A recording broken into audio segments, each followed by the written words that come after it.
dan saya diberikan ujian kecelakaan dan saya nggak mampu membayar biaya pengobatan saya, jadi saya terpaksa ngutang. Ya mau bagaimana lagi gitu loh ya, berarti bukan jodoh. Boleh buat apa dia menangis-nangis di pelaminan, sementara orang-orang tamu undangan tuh heran kok menangis gitu. Bekerja sebagai TKI di Malaysia. Untuk kamu yang belum menekan tanda subscribe, silakan subscribe dulu supaya channel ini bisa memberikan video-video terbaru yang pastinya bermanfaat untuk kita semua. Saya hitung 1, 2, 3, 4, 5. Ayo subscribe.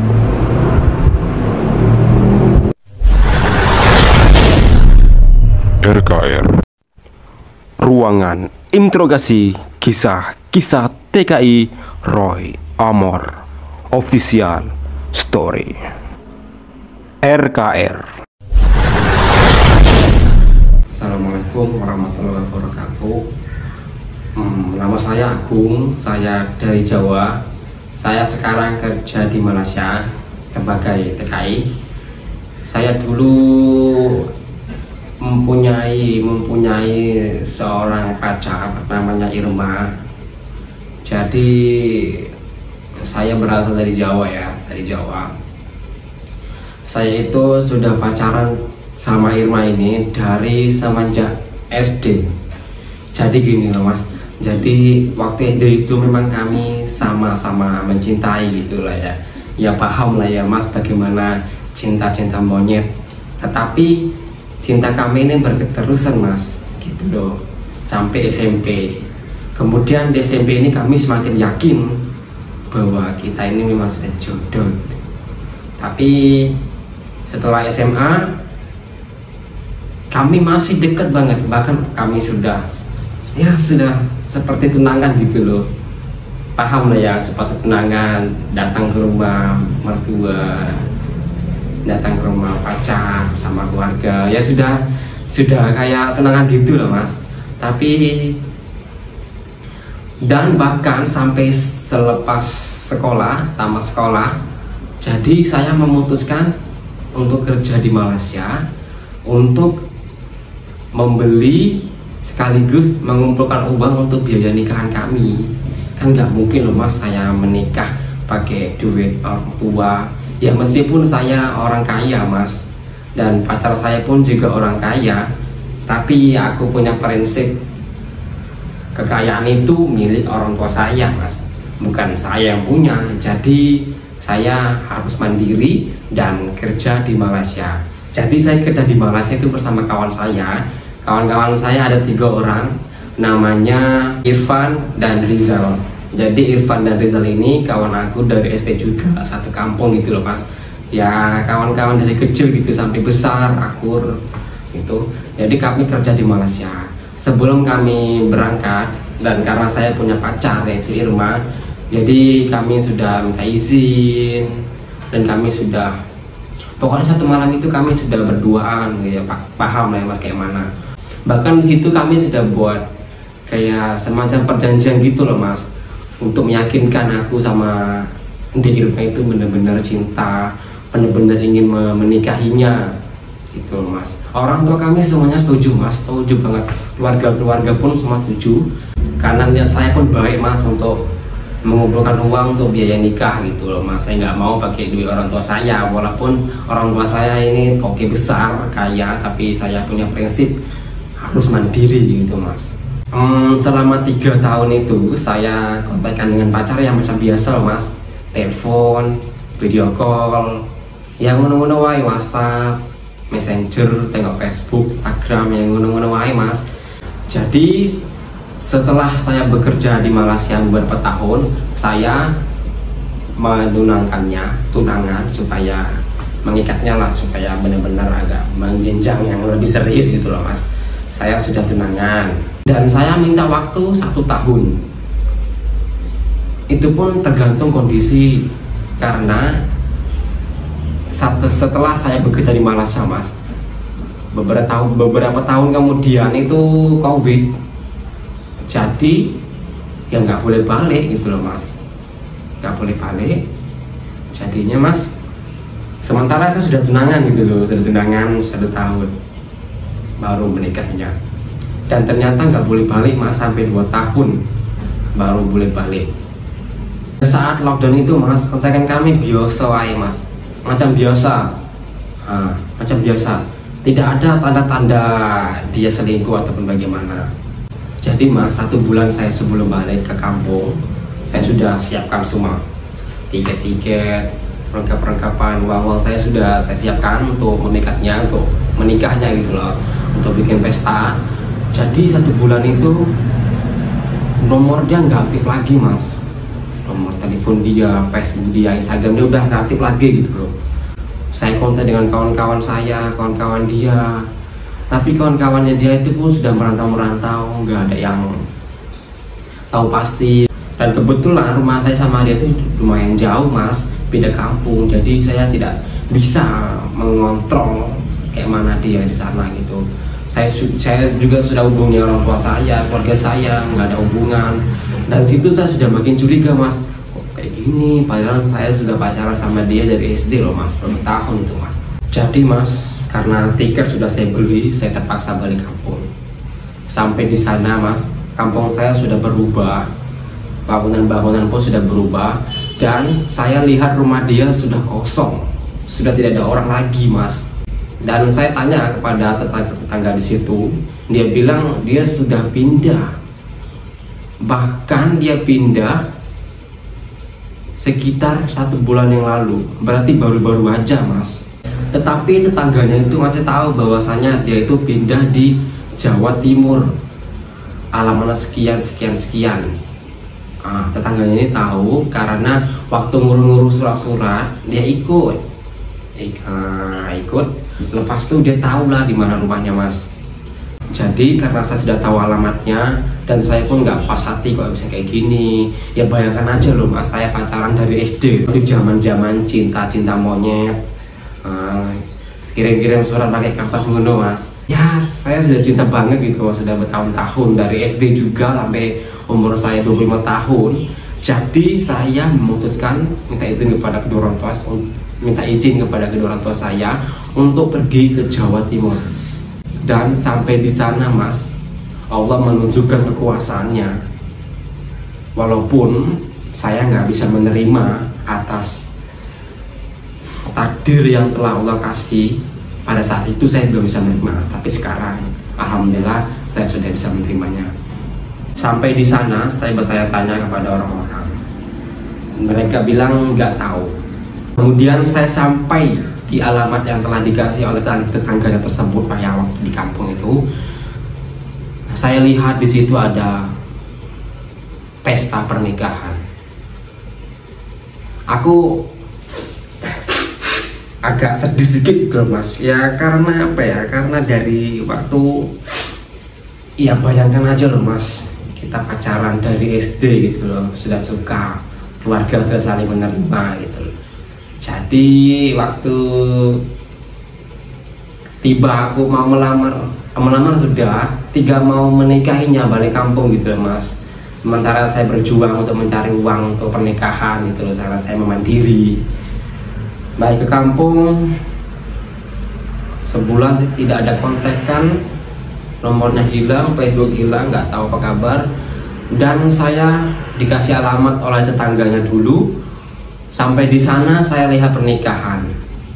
Saya waktu itu nggak tahu karena saya masih berpikiran positif, mungkin dia ada sesuatu hal atau bagaimana. Jadi saya ke situ melihat pernikahannya, ada papan-papan tulisan namanya sama gitu loh pas, Irma Dayanti namanya, Irma Dayanti. Dan menikah dengan pacarnya juga, namanya Jojo, tapi pacarnya ini sarjana mas. Jojo, saya lupa sarjana apa gitu mas, tapi sarjana lah. Jadi karena saya penasaran banget kok bisa sama namanya Irma Dayanti, jadi saya lihat pengantin, ternyata bener ternyata bener mas. Ya itulah, ya namanya bukan jodoh ya mas. Dan pada saat itu aku berusaha untuk tegar gitu loh mas, nggak mau yang berontak-berontak gimana, marah-marah gimana gitu. Aku ke situ pura-pura jadi tamu undangan karena aku dulu kurus ya mas, waktu di kampung, kemudian kerja di Malaysia, badan aku agak berisi dan lebih putih, jadi mungkin dia nggak ketara gitu kalau ini adalah Agung, pacarnya yang dari SD, tunangannya, bukan pacarnya, tunangannya dari SD sampai sekarang sudah ditinggal nikah gitu loh.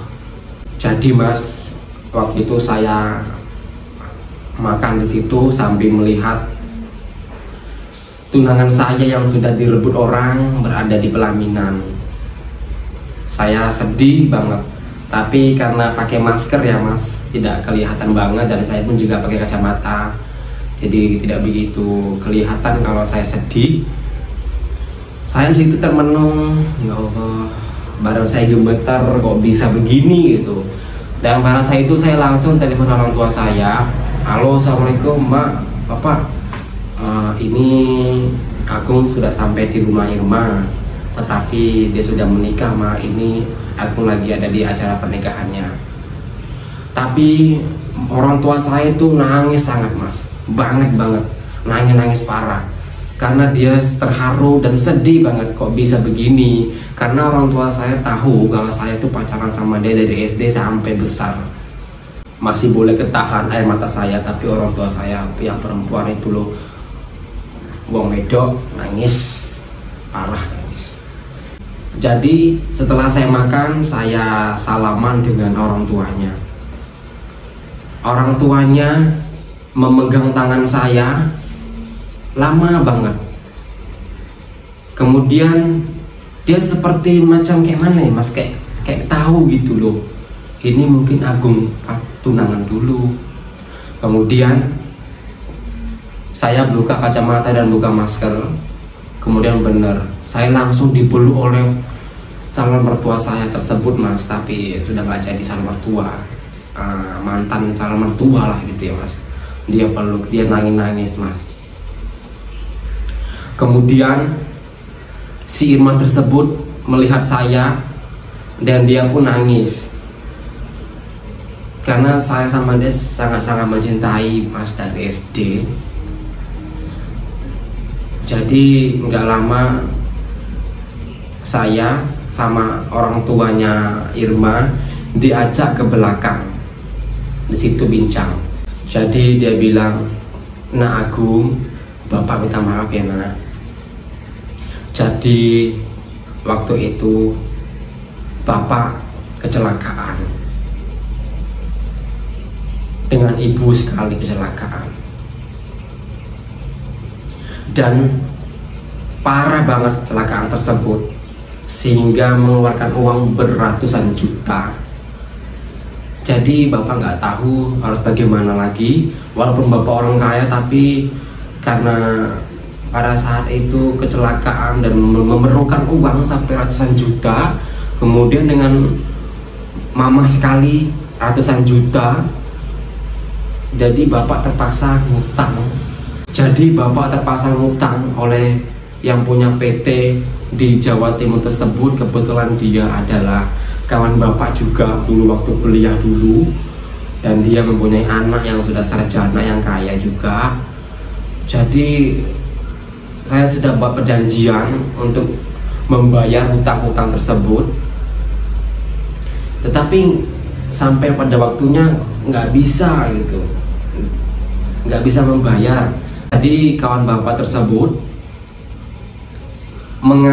mengambil jalan tengahnya gitu loh. Bagaimana kalau kamu tidak usah membayar hutang-hutangnya, tetapi saya mau anak kamu menikah dengan anak saya.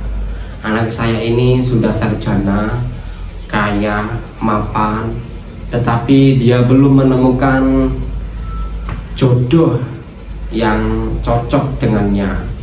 Kemudian bapak ngomong nak kepada kawan bapak tersebut bahwasanya dia sudah ada tunangan di Malaysia, merantau.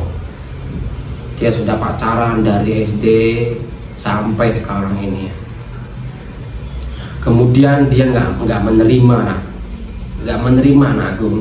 Dia mengancam kalau bapak nggak bisa membayar hutang bapak ratusan juta tersebut, maka saya akan laporkan ke penjara dan bapak sama ibu akan dipenjara.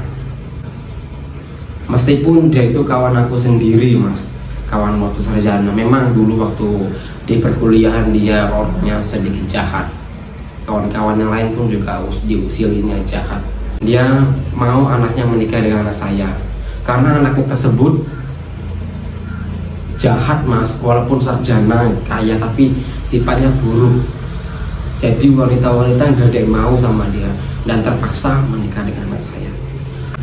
Kemudian karena saya sudah mendengar cerita tersebut, jadi saya ikhlaskan saja. Ya mau bagaimana lagi gitu loh ya, berarti bukan jodoh. Mungkin kalau saya jodoh sama dia, mungkin saya nggak akan lama rumah tangganya ataupun sesuatu hal yang tidak saya inginkan yang Allah kasih. Jadi Allah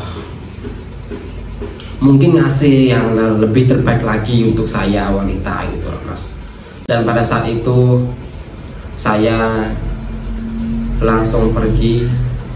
Kemudian Irma tersebut dia tidak boleh buat apa, dia menangis-nangis di pelaminan, sementara orang-orang tamu undangan tuh heran kok menangis gitu.